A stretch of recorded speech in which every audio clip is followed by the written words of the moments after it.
Physical refining செய்யப்பட்ட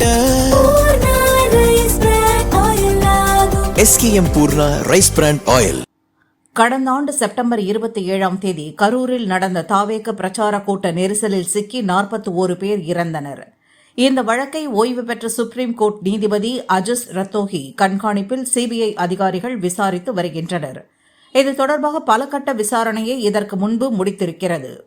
கரூர் நெரிசல் சம்பவம் தாவேக தலைவர் விஜயின் முன்னிலையில் நடந்தது என்பதால் அவரையும் CBI அதிகாரிகள் விசாரணைக்கு அழைத்தனர். இதன் பேரில் விஜய் கடந்த ஜனவரி 12 மற்றும் 19ஆம் தேதிகளில் ஆஜரானார். இதனைத் தொடர்ந்து 3வது முறையாக மீண்டும் அவரை அழைத்தனர். கடந்த மார்ச் 10இல் அவர் ஆஜராகி இருக்க வேண்டும். தேர்தல் சூழ்நிலையை காரணம் காட்டி மறுதேதி கேட்டார். இதன் அடிப்படையில் மார்ச் 15இல் விஜயிடம் மீண்டும் விசாரணை நடத்தப்பட்டது. தொடர்ந்து ஏப்ரல் மாதம் சட்டசபை தேர்தல் நடந்த நிலையில் இடைப்பட்ட காலத்தில் CBI விசாரணை நடைபெறவில்லை.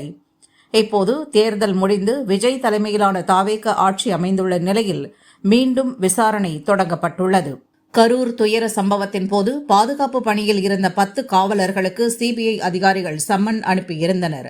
அதில் Vangal police inspector Syed Alauddin, town inspector Ramesh உட்பட 5 பேர் CBI முன் ஆஜராகினர். அவர்களிடம் அதிகாரிகள் விசாரணை நடத்தினர். இனி அடுத்தடுத்து வழக்கில் தொடர்புடையவர்களுக்கு சம்மன் அனுப்பப்பட உள்ளது.